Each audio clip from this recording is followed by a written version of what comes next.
DeFabio. This is the Rarely Told Stories workshop to teach you to turn your rare disease story into a short film or video.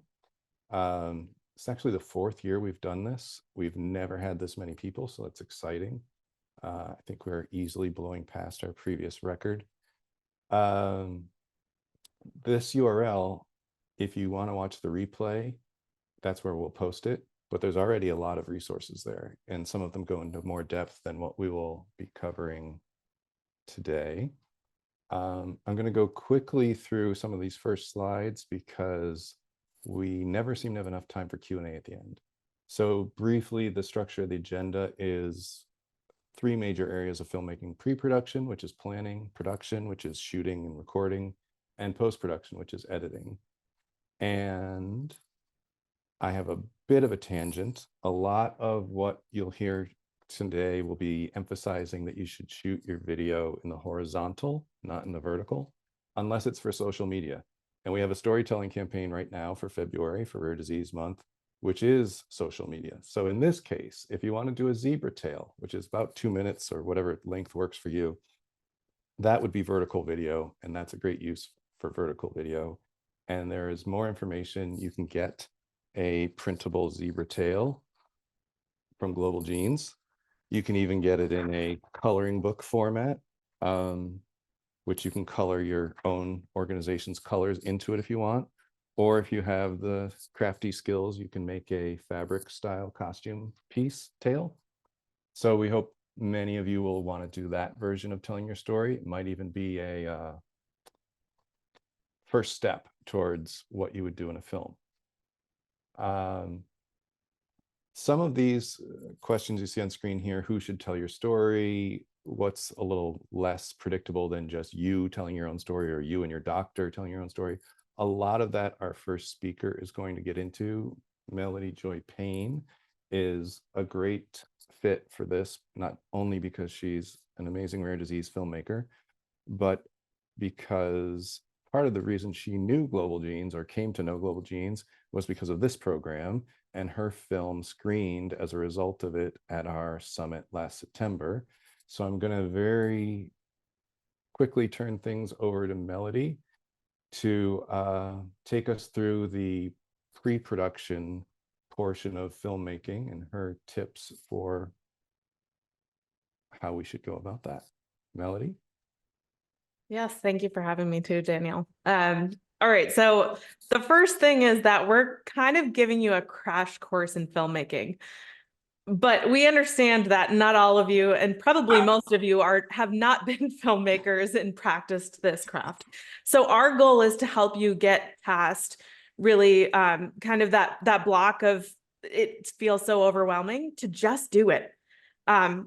There is a deadline to be able to submit these films for if you want it to be screened potentially this year. Try to hit that. That's my encouragement to you, because otherwise it's the kind of thing that you can just keep pushing off and it never happens. And Daniel put that date in the chat there. So that's my first encouragement to you. The second thing is that oftentimes we know our own stories intimately, right? And so we're kind of biased towards what we think people might want to hear or might attach to. But in reality, what we need to first do is be listeners from other people. So who have you told your story to before, and what stuck with them? What types of things were something that they remembered? Because if they remembered that piece, that might be what other people connect to as well in your story. So it can kind of give you a starting point. Next slide, please. All right, so Brene Brown is one of my favorite people, and her quote here says, "Owning our story and loving ourselves through that process is the bravest thing we'll ever do." When I'm approaching filmmaking, my key tenets are authenticity and vulnerability. If you want people to connect to your story, you have to be you. And so that's what the process is that I'm going to help walk you through next. So again, what is your story? How do you tell it? Where do you even begin to start? So we're going to break this down into a few different steps. I am going to mention that I know that some of you here are not going to be patients or family members yourselves. You may be researchers or doctors or some other form of somebody connected to rare disease. I'm going to simplify it here by addressing the people who are telling their own story. Please try to find an interviewer for yourself. Because if you write it down on paper and it's scripted, we're going to be able to tell that, right? It's really hard to connect with somebody who's just reading a script. And the other part of this is that when you have somebody who can sit with you in conversation, the person on the other side watching your film is going to feel like they're part of that. And that's one of our main goals here. So make sure this is somebody who doesn't know your story really well. Like, don't ask your spouse to be your interviewer. This should be somebody who you're really delving into your story as it goes. And honestly, I think this is a great way to really build connections with other people who are important in your life. So ask a good friend, ask somebody who really can give you that space. So step 2 is outline your story. Again, there are so many pieces to your story. We know that you could probably talk for days and days and days. So how do you wrap up a story into key points that keeps a viewer engaged? That's where we're going to go into identifying plot points so that we can build a storyline. All right, so I simplified these a little bit, but these are almost exactly the same plot points that I use through my own storytelling. The hook is a story about a moment in time that grabs the viewer's attention. Now, a story is not just like mentioning, oh yeah, I went there this time. A story is like it was, August 1st, and I was sitting outside with the sun shining on my face, and I could feel all the warmth and hear the birds chirping, right? Like, a story is like, you can be immersed in it, and it's a specific time. So try to think of what that story is that would really grab someone's attention. And we'll get back to that in the next slide as well. But the next part is your conflict. So this can be widely variable, but to give you some guidance, like, how did rare disease change you? What was a really big challenge that you had to face that you then had to go on the journey to kind of solve for yourself? Is that emotionally? Is that physically? Is that finding a therapy? What journey did you take that was kind of this winding road to get to your resolution? And the resolution is life now. So this is where imperfect joy for me is really important. My business is called Imperfect Joy because I really believe it's important in these stories to depict not just the challenges, but the beautiful moments that we spend connected to those who we love. Because in those moments, somebody who hasn't experienced what you have in all of your challenges, they can relate to taking the dog for a walk, sitting on the living room floor playing Trouble, right? Like, that's a place of connection for other people. And so that's really important as you're thinking about including content. Include that part of your life. That's important. And then the last thing that really just ties this all together is your jab, which we kind of call your philosophical takeaway or call to action. What do you want somebody to do or know, or like, what can they take from this as they, step away? What does that mean? And so for the next slide, I want to touch upon the point that you might not know your hook and your jab until after the interview. You might have an idea of it, and that's actually really good to have an idea, but be open to the flexibility that can change. Sometimes be completely different than something you ever thought of when you have another listener, your interviewer, asking you questions. But the conflict journey and resolution, you can get pretty close to solidifying beforehand to get to our next step. If this is your next slide, please. If this is your story, um, go through your photos and videos to help you figure out kind of where those points are that are most important. Because there might be things that you go back through your phone, like you scroll through all your videos and you're like, oh yeah, you remember that moment? And that can help bring you into those stories that I was talking about in the beginning. This will also be a time that you can start to prepare what we call your B-roll, like your supporting imagery that really engages the viewer and helps to share your story. All right, so step 3, write a list of questions for your interviewer. Again, like they're going to be your guide. They're there to help you tell your story. They're listening. They might not know the questions to ask unless you give them some sort of structure first. So that's where this part is really important, is that you can help them to help you to share your story through conversation. And then step 4, who do you want to be part of this? There's a lot of opportunities to not just have this be one person talking to the camera, but to engage other perspectives, doctors, researchers.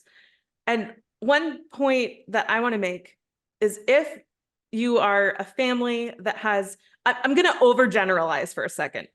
What I've seen a lot is that there's one spouse who works and works and works and works because they have to take care of the family, while there's another spouse who stays home and they caregive, they're caregiver. And the caregiver often is the one who's very used to retelling their story over and over. It's part of the role. The person who's removed from that has their own beautiful perspective. And this is a really amazing opportunity for them to share as well. So you might be able to do this from both perspectives if you have 2 people in your household about what this is like. All right, so let's get down to, from here now, we want to finalize your who, what, where, when, like getting into some of the action. Who is participating? What part of the story are they contributing to? Where are you going to record? And when are you going to make it happen? Because once you put it on the calendar, then this is going to happen. So make sure that is a top priority, is making sure that you have the next step in place. All right. Thank you for having me. If you have any questions, feel free to reach out to me at imperfectjoy.com. You can just go to the contact tab, or my information is here, and I'm happy to help you on this journey. Thank you, Melody. And I would just say, if any of this seems intimidating because you've never made a film before, I bet almost everyone on this call has been an event organizer, whether it's a conference for rare disease or a wedding celebration. And I find that event planning and filmmaking planning are very similar skill sets.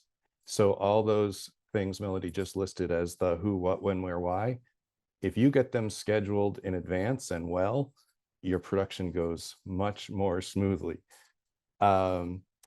So that's the broad strokes of pre-production. And Melody is not only expert in pre-production, but production and post-production too. Every filmmaker we deal with is more on the indie side of things, which means you have to wear all the hats. So when it comes time for question and answer, you know, don't feel that Melody can only address the pre-production part, just as up next is pre-recorded Kimberly Warner, but she's joining us for the question and answer portion too, and she's just as expert in post-production and all the other aspects as well. So Kimberly is going to get us into the hands-on aspect of firing up your camera, which may be your cell phone, and if you have lighting, turning on your lights and microphones, etc. So she's an award-winning filmmaker with Unfixed Media, and she's been helping us as the faculty of these workshops since the beginning. I think this is year 4. Thank you, Kimberly. And I'm going to switch to your video. Hopefully the sound comes through. Hey everyone, my name is Kimberly Warner and I am the director and founder of Unfixed Media Productions. where a lot of our storytelling happens using smartphones. So I'm here today to help you optimize the use of these phones and show you that it's easy and fun. So let's get started. I'm going to begin talking about the lens. A lot of you, maybe some of you have 3 lenses on the back of your phones. Sometimes it's just 1, it doesn't matter. But what you need to do before you do anything else is clean it off. Make sure that yesterday's lunch and mom's lotion and all your finger grease is not on the back of these lenses. These lenses are incredible, but they are not awesome when they have grease all over them. So you'll actually notice, and maybe you've seen some photos or videos like this that have sort of a dreamy haze. And unless you're going for the unicorn effect, find a t-shirt or a cloth and clean that off. So that's a great way to optimize your phone right off the bat. The other element I want to talk about is lighting. Lighting is so important, and it's really easy to do. You do not need to purchase professional lighting. Right now, I'm filming on an iPhone. It's set up on a tripod and a few pillows and books, and I'm about 3 feet from a large window to my right. And this light back here is just to create a little ambiance for you. Other than that, nothing else is set up here. Also, when you're positioning yourself, you can face the window, and then that will be really even light on your face.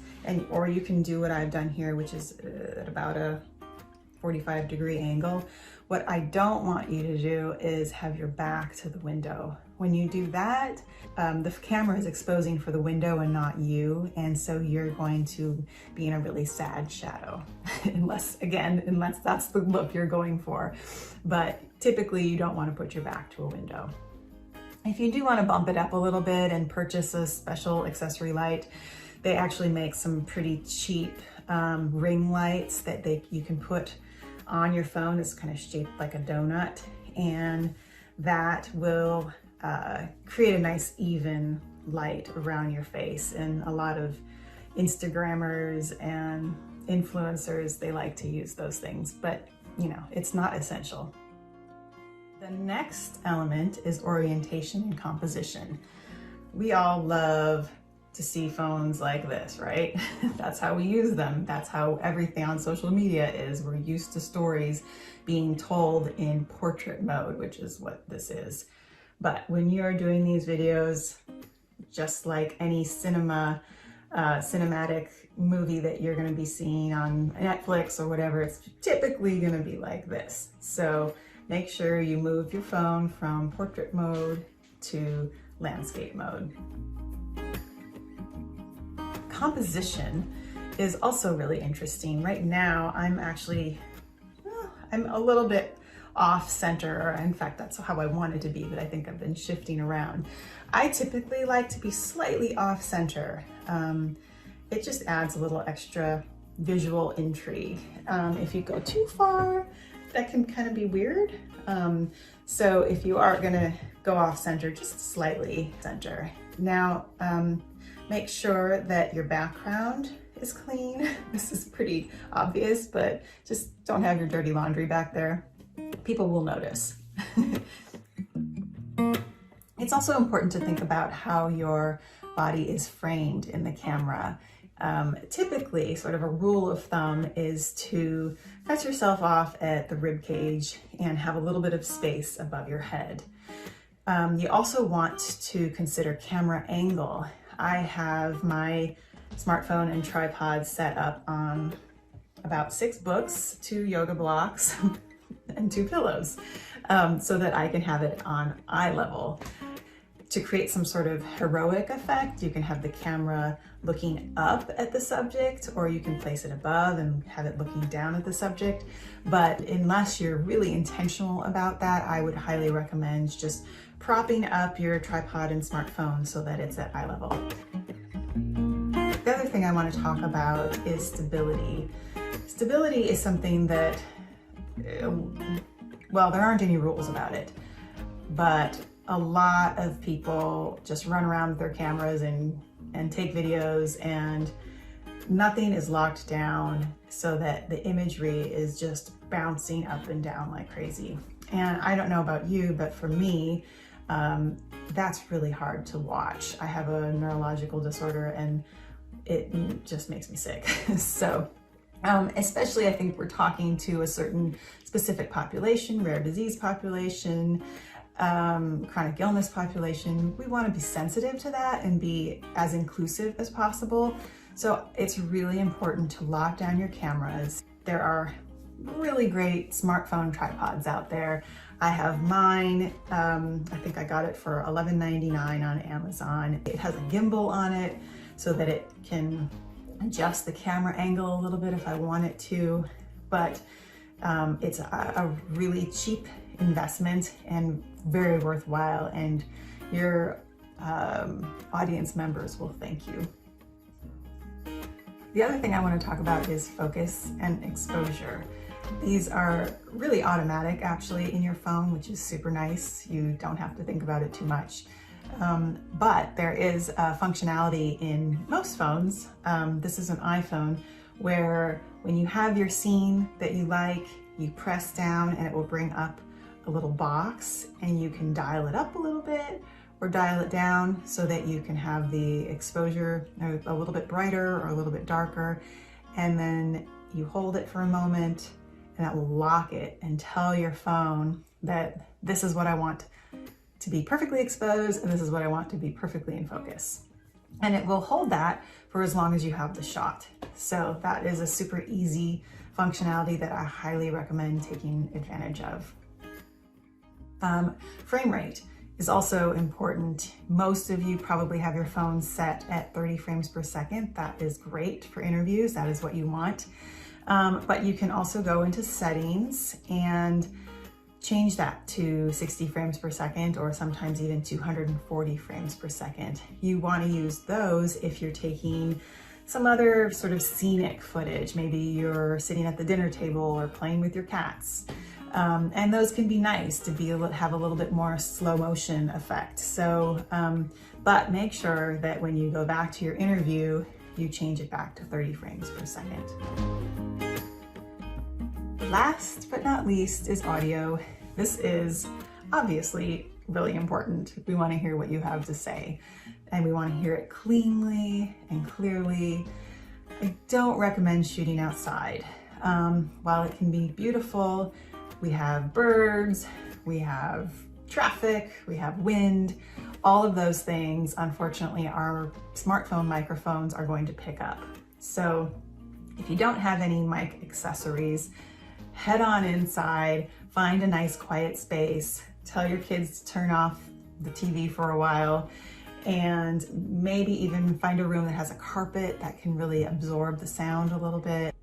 I think one of the advantages of smartphone storytelling is that you don't have a large crew sitting in your room making you feel nervous and forgetting what you wanted to say. It's a really helpful way for us in the chronic illness and disability population to get our stories out there without having to hire large production crews to make it so. So I hope these tips were helpful, and I really look forward to hearing what you have to say. Thank you. All right.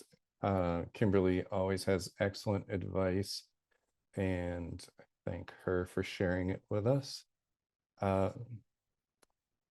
You can check out more of her work at unfixedmedia.com, and she has several series that deal with adults with rare diseases and chronic illnesses, and at least 4 of those series are streaming on the Disorder channel, so you can check them out if you have a Fire TV device there. Next, we're going to get into post-production, which is editing, and this can sometimes be confusing or intimidating, and if you go to that resource page I just put in the chat, we have several more. This is going to be a very, very basic idea of editing. Any editing software can work for you. Could be iMovie. I don't necessarily recommend iMovie, but I'll be demonstrating with Adobe Premiere, which can be rented at about $50 a month. So it's not too costly if you get your film done in a couple of months. But Vegas or Final Cut or any video editing software, they all work basically the same way. You're going to want to get your footage from wherever you captured it, your phone or your camera. Don't email it, download it with a wired connection usually, or AirDrop can work. Download it from your camera or phone to your computer, put them all in the same folder, sort your folders in a way that makes sense for your footage, and get those clips into your editing software. And then, and I'm going to be demonstrating some of this, you're going to trim your clips or cut your clips and get them to the right lengths. And you're going to start putting pieces of your interview that make the most sense, just as you would edit a written piece for keeping the good stuff in and leaving the bad stuff out. You're going to do the same with video. And then a concept we've mentioned here is B-roll, which is stuff that is not an interview, that is lifestyle footage or showing someone doing their hobbies or their day-to-day life. And that's going to be important for variety in your edit. So we're not just looking at someone talking all the time, but also it can give you options and cover up things that might look like mistakes if you didn't have something to go to other than the interview. And then after you edit, of course, you have to export your final product, but we're not there yet. So any video editing software will work on this idea of stacking layers of video. And here you'll see they're blue for video and green for audio with the waveforms. And typically your footage will come in with both pieces synced and locked together. So yes, your footage can also include still photos, not just videos, but the video should come in with a sound synced. If it doesn't, that's a different issue and you have to resync your sound. And that's why you so often hear or see the Hollywood movies with a slate or a clapper. And that clapper is a moment where picture and audio are very easily recognized as coming together, and it'll help you sync. So in this example, we have footage of Jill talking, and she's talking about her daughter's challenges, and maybe one of the best times was when she got to draw with a purple crayon. So isn't it great that we have footage of the daughter drawing with a purple crayon? So when Jill talks about it, we can cut to it. And we cut to it in part because it's relevant, and it may be more interesting than watching Jill talk for nonstop. But also, if the next clip of Jill is a little bit later in her conversation, maybe she went on a tangent and she talked about her high school prom, and that's not relevant to our story. If we're cutting out a piece of Jill's story, it's great to have something to bridge that transition, to cover up that cut. Otherwise, we get into things called jump cuts. So we're going to see it in the next video I play that demonstrates some of these principles in action. But know that you can stack several layers of audio, someone talking, some music, some sound effects. That'd be audio layers 1, 2, 3. You can go to 7, 8, 9, however many layers we need. And the same with the video. We have video layer 1, which might be our primary interview. Video layer 2, which might be B-roll. 3 might be some on-screen graphics. Do we want to spell out Jill's name and the disease she's concerned with, or the organization's URL, anything like that for graphics? And having stacked layers of video also gives you a chance to do some things.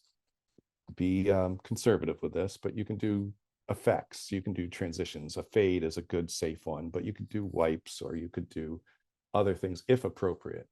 So with that said, I'm going to play the next video, which goes through some of how this software works.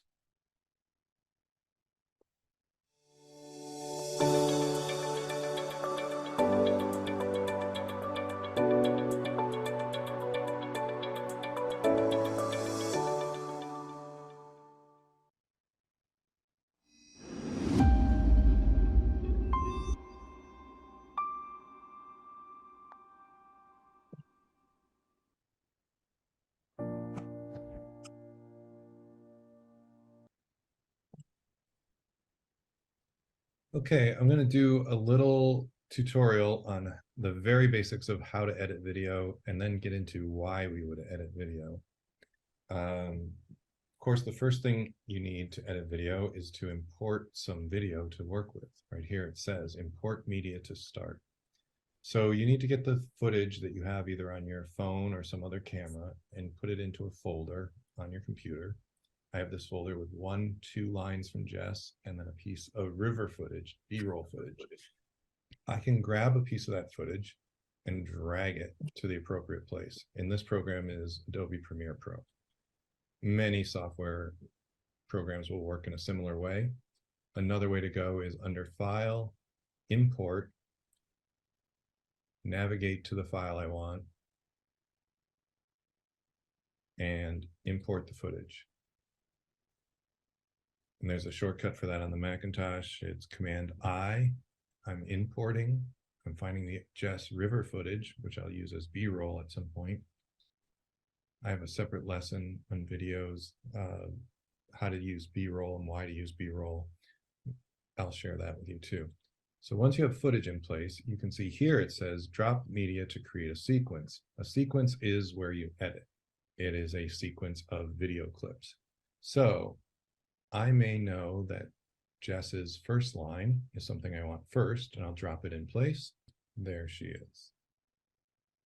And probably her second line is something I want second, and there that is.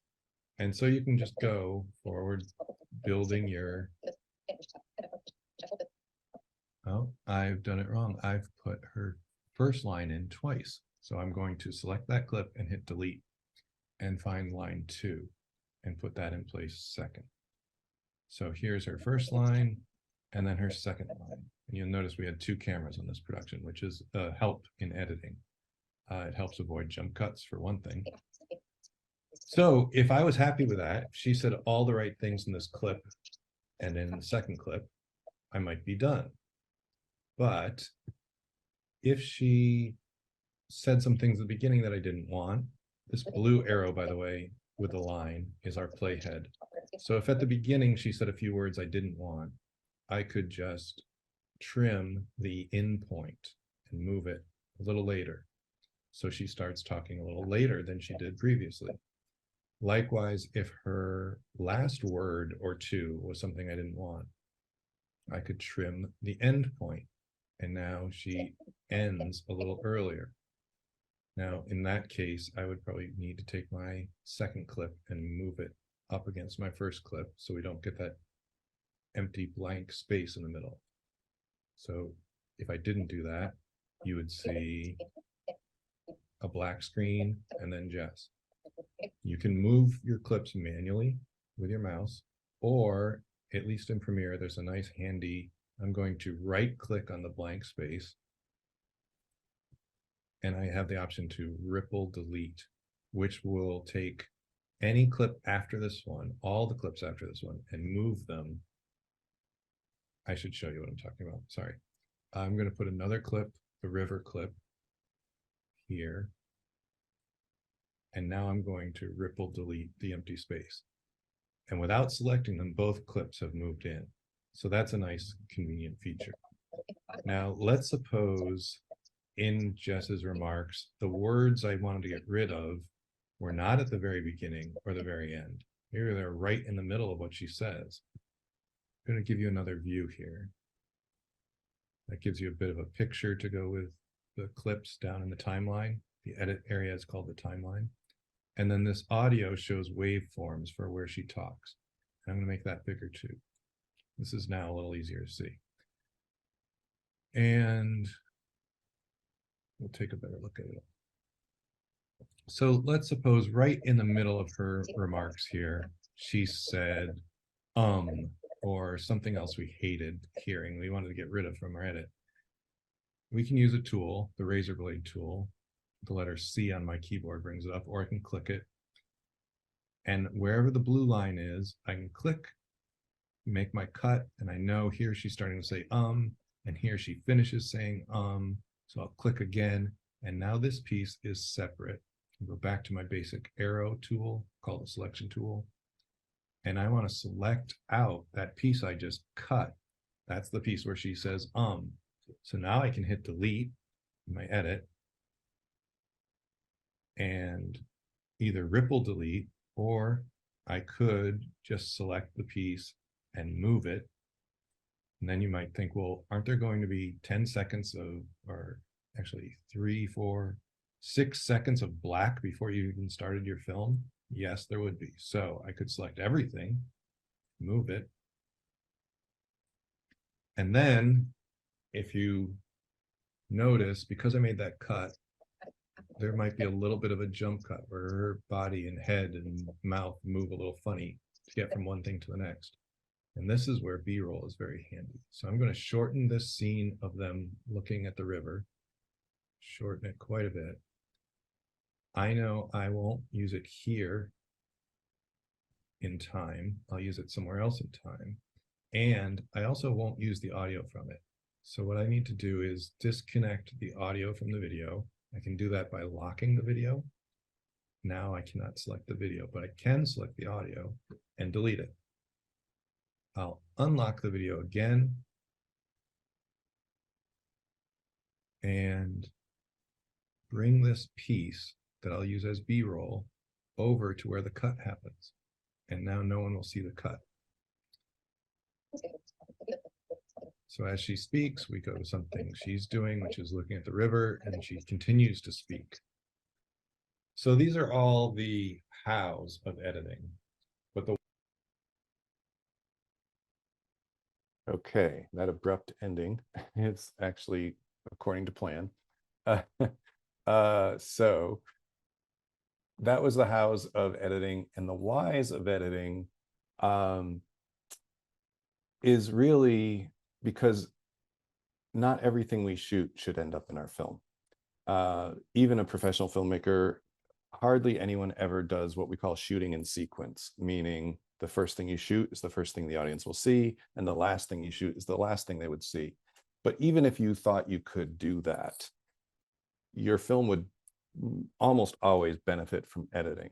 So you are going to take out bad stuff, and you're going to find new stuff that maybe you didn't shoot at the time, but you want to go back and shoot later, or maybe it's stock footage. We can talk about that. Or maybe it's new photographs that the people you talked to remembered they had and they gave them to you later. So all that stuff gets edited in because you won't necessarily know the best order for all the pieces until you start playing around with them. That's basically what editing is. We figure out what pieces should be longer, what ones should be shorter, which order they should be in, and things that we didn't originally plan on can come in. That's a joke that people always say, fix it in post. Things that weren't in your original plan can become part of your plan in post-production, in editing.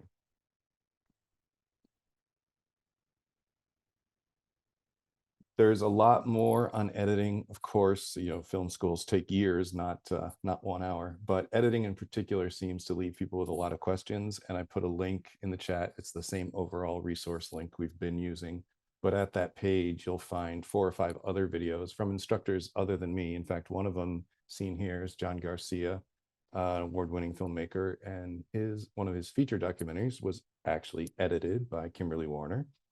But John has a great tutorial on how to edit as well on our website. He was an instructor for this program a couple years ago. A couple last points I want to make, and I'm glad to see we're in good time for Q&A.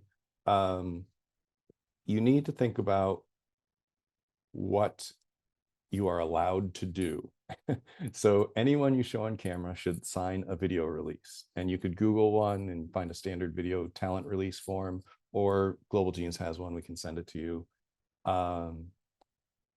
When you think about music, I hate to say it, you can't use Taylor Swift, you can't use your favorite pop songs unless you have written permission to do so, which is probably not likely. But you can find stock music libraries and stock video libraries. What you're looking for there is royalty free, which doesn't mean they won't cost you anything. It just means you will pay once, not again for every time you show the film. That's what they mean by royalty free, no royalties involved. You may spend $50 to get this piece of music or this piece of video. Now, some of them are free. They're both royalty free and free. And sometimes you get what you pay for. But you may need stock footage of a doctor doing an EEG, and you could probably find that. Or you may want the piece of music that sets a nice mood underneath your film, and you don't have a musician friend that can record that for you and give you the rights, so you're going to go for stock music. And another consideration, yes, you should put subtitles in. There's a slightly more complicated way where you create a separate file for those. I recommend you just burn them in. You put them actually in the video of your file. They'll always be there. Subtitles are especially important for, in our rare disease community. Some people obviously have hearing issues, but also for social media uses where people may be viewing a film. I hope they don't, but they might be viewing a film without the sound on. So those are the last sort of formal presentation questions. I'll keep sharing a couple other slides just so you get URLs out of it and they appear on the screen, but we can definitely start taking people's questions. I know there've been some in the chat. I see one, how do you get the subtitles? Well, the old way, which still works, is you listen to it and you type it and you transcribe it. But Adobe Premiere and some other programs, Zoom will do it. You could load the whole thing into YouTube, I think, and it would generate captions for you. Or Adobe Premiere can auto-generate captions. I do suggest that you go through and edit those captions and avoid the mistakes, because the medical terms especially will have mistakes. Someone said in the chat questions, does the cover version of a song still need the rights? Yes. The only difference is if you had not the Rolling Stones singing, you can't always get what you want, but someone else, you're paying one of two rights, the publishing, not the performing rights. So it's cheaper to get your local garage band singing the Rolling Stones, but it's still expensive because it was written by the Rolling Stones.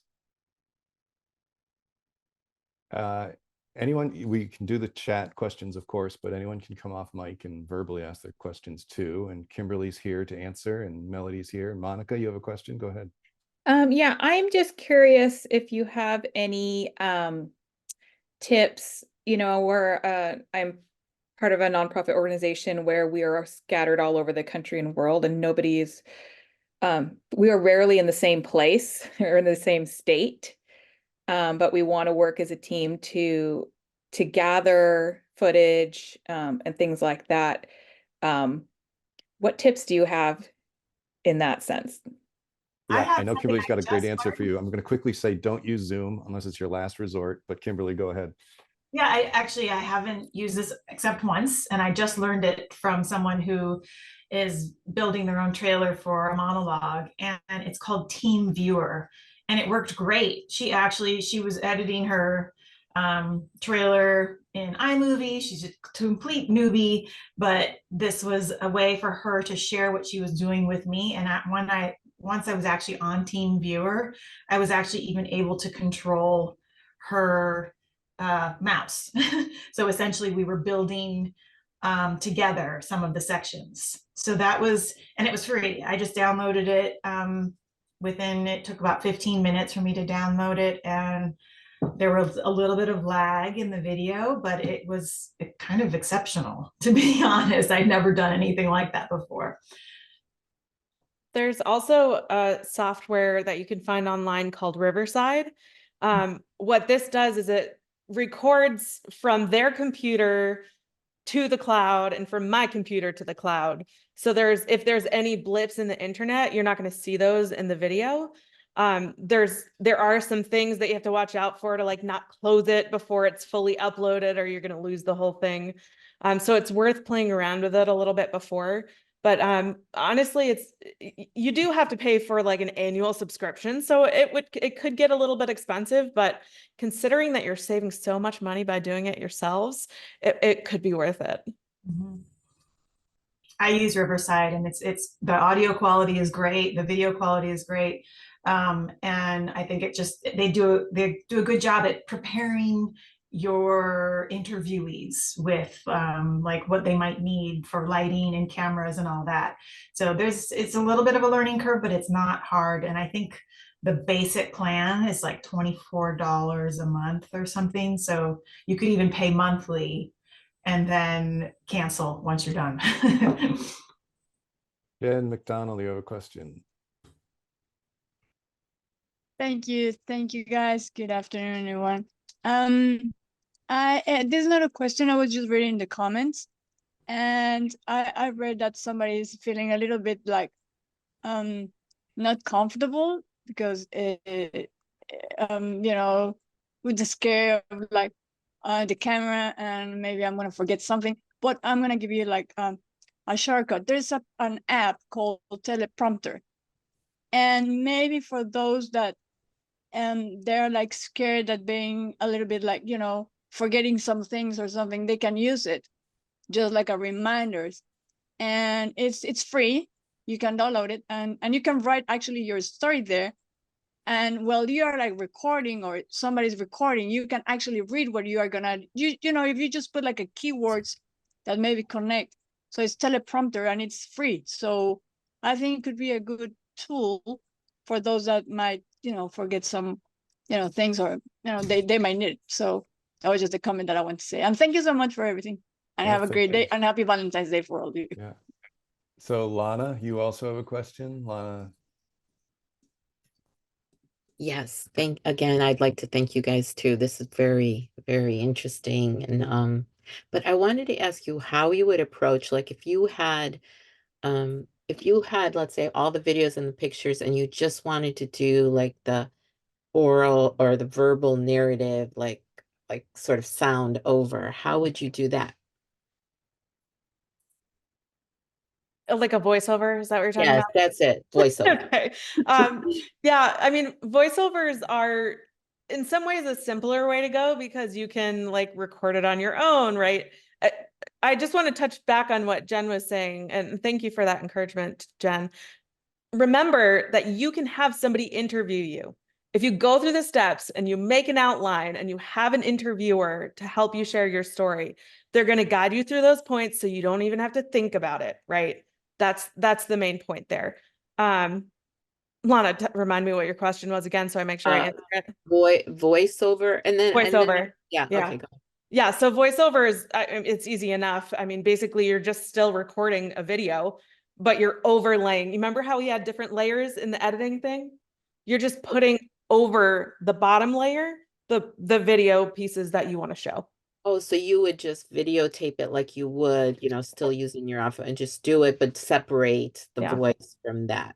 You can record just audio too, but that's a simple way to do it, is to just record a video. And then just a follow-up question. So of all the programs, I know I asked this in the chat, but so of all the programs, if we were starting from scratch, I know a little bit of iMovie. That's why when you said that kind of limit, I was like, oh, that's the only one I know something of. But what would be so the Adobe Premiere, and then what about Final Cut? Is that okay? I mean, You know, I started in iMovie about, 20 years ago, and it was fun for me to play around with, and this was a long time ago, so there weren't a lot of functionalities to it. And then I moved over to Final Cut, and I used Final Cut for probably 10 years and was really reluctant to move over to Premiere. And now I use only Premiere, and I love it. But each of those steps took a little bit of an adjustment and a learning curve. I would definitely say iMovie is very intuitive, and Final Cut is also along those same lines, intuitive. You know, I worry that people get so bogged down in the technicalities when the editing software gets really complicated, that then they lose steam and they feel like, oh shit, I can't do this anymore, and you know, they don't make a movie because of it. So I'm always like, just go simple. If you feel like iMovie is what you can do, like I said, this friend of mine that just built a trailer for herself, she did it in iMovie. She was adjusting the sound. She was so empowered. She got it done in a week, and she was really happy. And I think that's the way to go. If you feel like it's going to be overly taxing, or you're just going to give up the project, go simple, because there's a lot of bells and whistles that I still don't even use in Premiere. So it might be more than you need. but the Adobe is your favorite one because it's now there's just a lot of functionality in it. Like, for example, going back to your voiceover question, I know they even have in the timeline just a little microphone. you could play your video timeline and press the record button and speak your voiceover as you're watching it play, and it would be recording you. So there's just more bells and whistles. Got it. Okay. All right. Thank you. Kristen, you have a question. Yes, I do. My question is, this kind of goes back like to the pictures as well, because I've gotten a few pictures from when I've done various events with my doctor. So can I use those as well in my movie and also have her like interview me, if that makes sense? Yes, you can use pictures. There's a couple ways to do that. If you're using iMovie, a simple effect is called the Ken Burns effect. It was made popular by Ken Burns, who was a documentary filmmaker, actually, and got his start in the town next door to me, but that's an aside. As a Ken Burns effect, like either zooms in or zooms out. So it gives you a little bit of something to make it dynamic.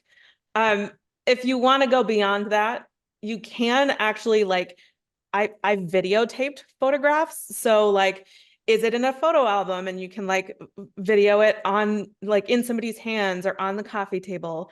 Is there a photo that's up on like a shelf that you can video it in your home in a setting that's like, it still has part of your story to it? So there's a few ways you can be a little bit creative with it, but sometimes you can't get around the fact that things have passed and you need to still represent them. So that's totally fine. Okay, thank you. Yep.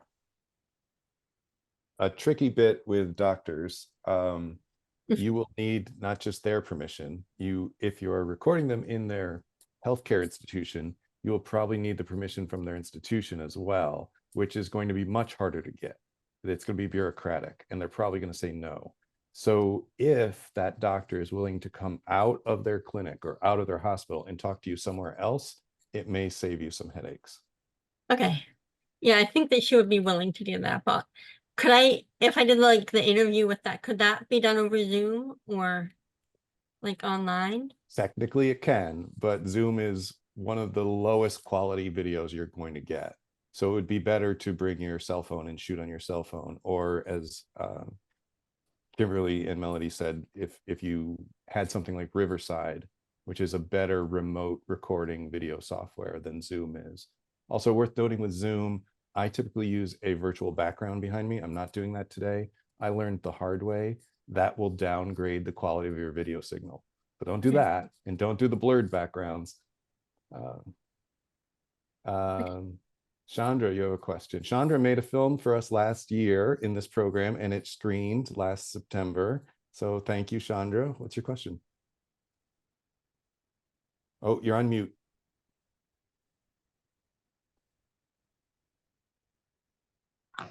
Okay, yes, can you hear me? Yes. Yeah. Okay, first I want to say hi to Melody. Hi, it's nice to see you again. I'm sorry I'm late, but I've been cooking and stuff for my god kid. But my question is, since I made a video last year, can I do one this year? Yes, you can do another one. Absolutely. Okay, my daughter, they don't want to help me because I'm older. And I just learned how to do the camera vertical. For our purposes, for videos that are going to show at a festival or at a conference, do your videos in the horizontal layout, not the vertical layout. So if it were only for social media, that would be a good time to do vertical. Okay. Laura Bonnell, you have a question. Hi, thank you. I am interviewing some people around the world, and what I want to do is get them, we're recording on Squadcast, but I want them to use their cell phone to record in a different angle, but I'm not sure how to tell them how to correctly do that, so that I have two shots, because, you know. I've actually had them like zoom in from their phone for a second shot and like use their computer for like, so they're zooming in from two different devices. That way I can guide them through seeing what it looks like, the positioning, the lighting, all of that kind of stuff. So that's one way to get around it. It's also helpful to just take a picture of yourself doing it. You know, set the camera up behind you.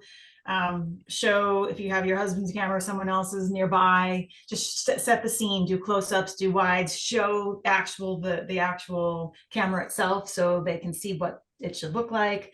And a lot, you know, people can usually figure that out too, especially if you have the big shot, the wide angle version too, so they can see the context. Oh, okay. Good idea. Thank you. Any other questions? Laura?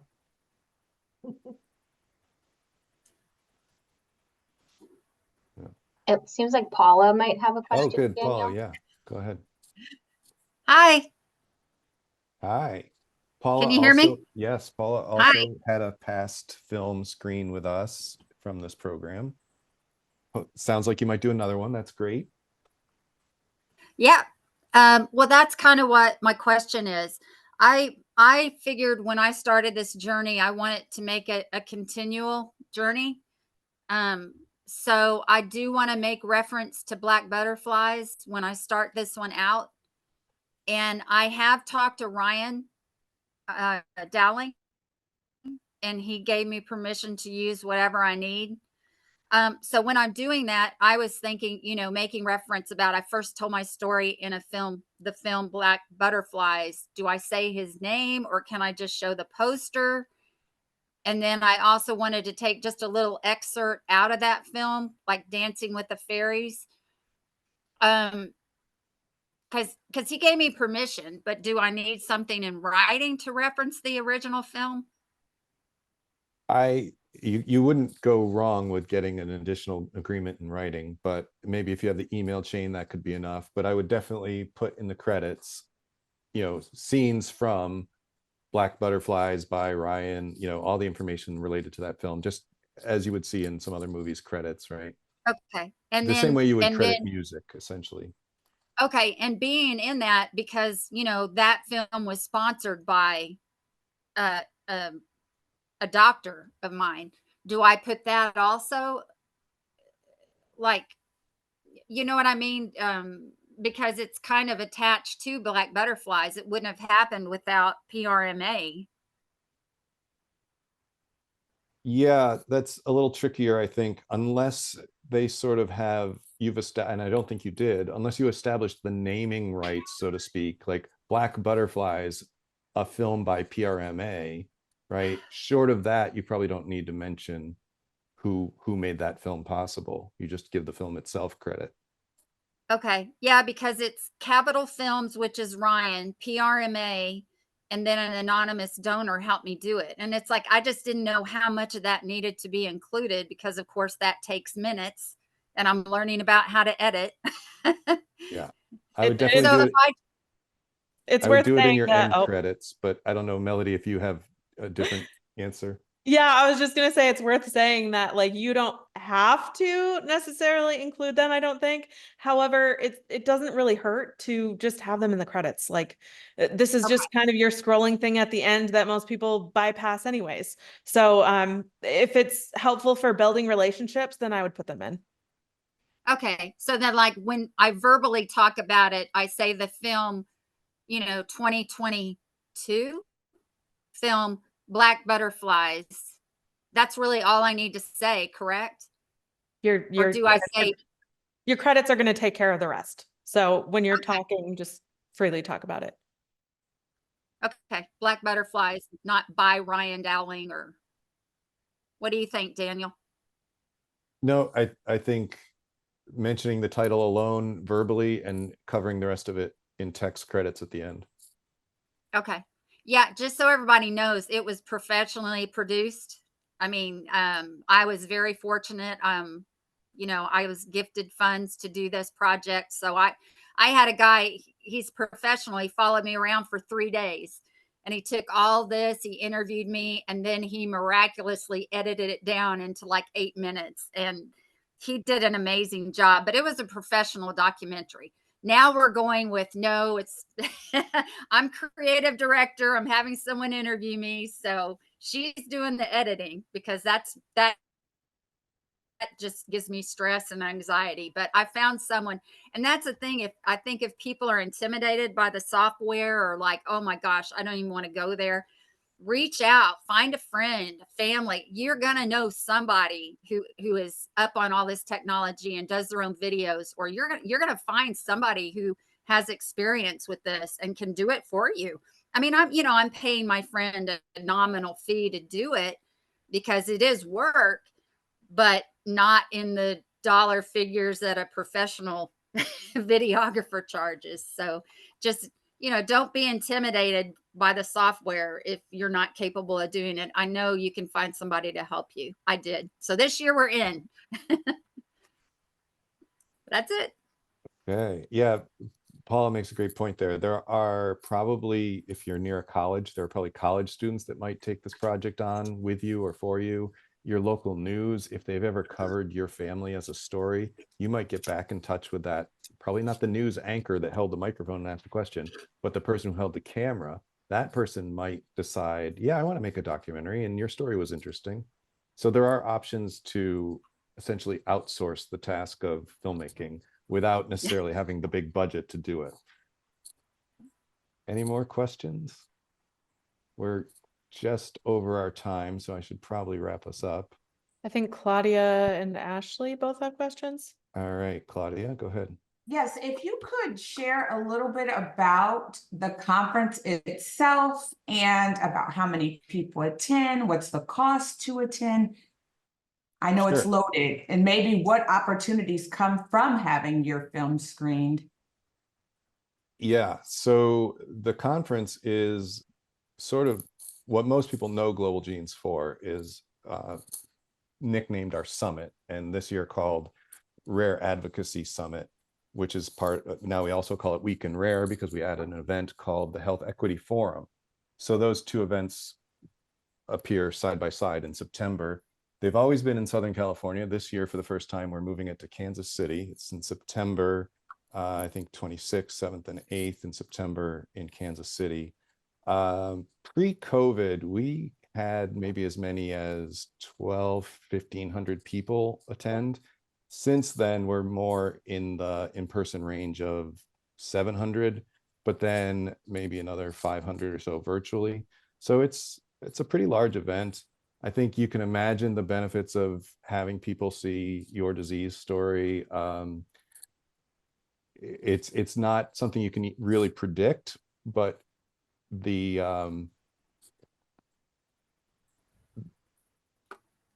unintended consequences tend to be very good. People find you. People all of a sudden are aware of some of your needs, and they may have similar needs, or they may have answers to those needs. That's been my experience. That's why I do this. And there was one other question. Simone, I think, had a question. Go ahead, Simone.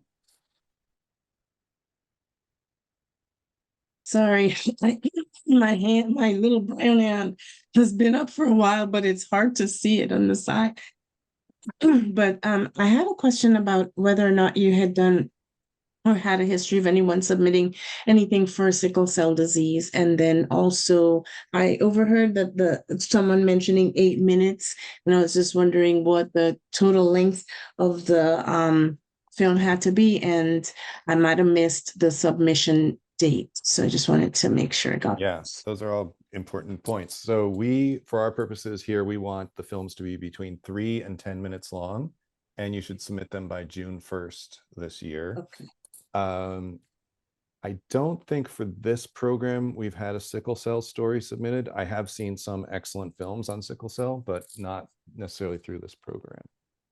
And then someone in the chat said they have a stop motion film about their life and disease. I would love to see that. So yeah. And Ashley's been poking her hand up too. I think she's the last one that I've seen so far. Okay, Ashley, go ahead.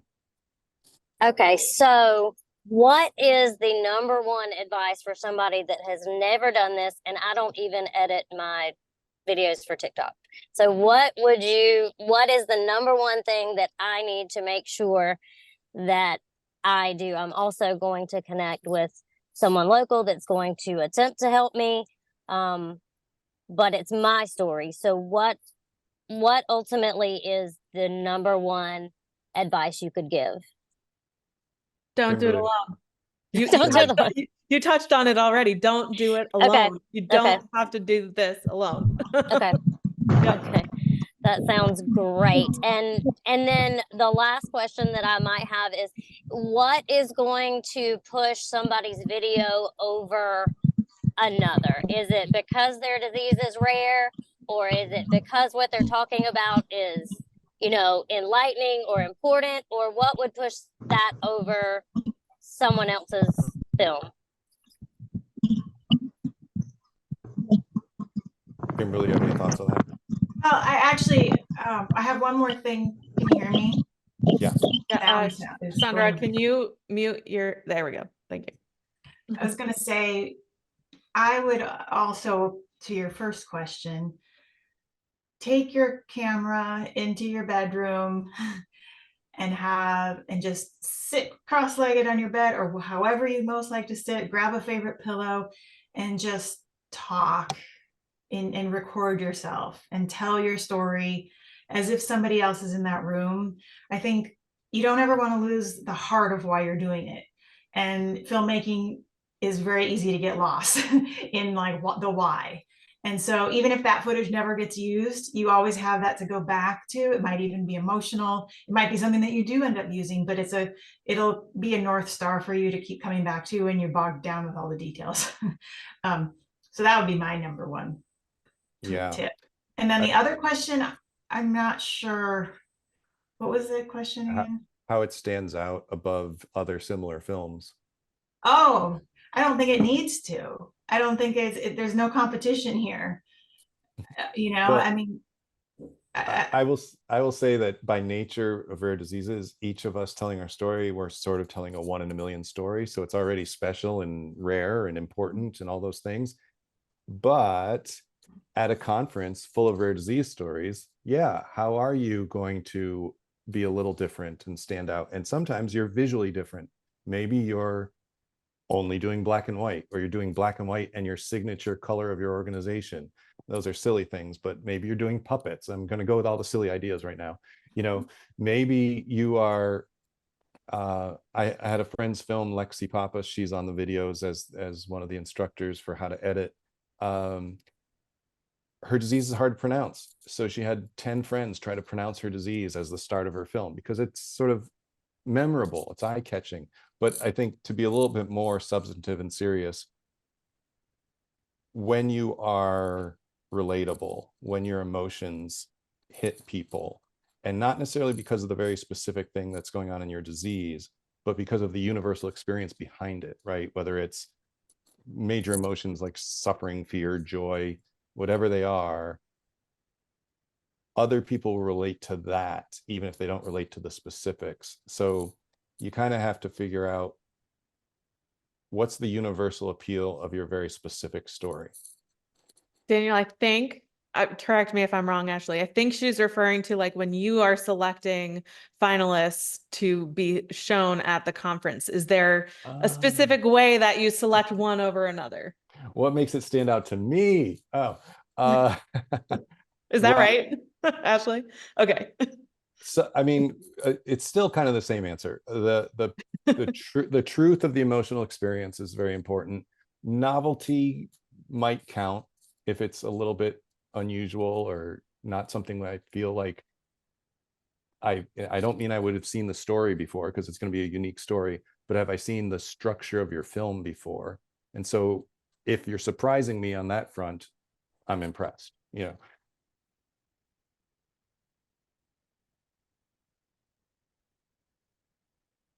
All right. Oh, I think we should respect people's time and actually wrap this up, but you can definitely email me questions, and please check out those other resources. They may address a lot of your other concerns.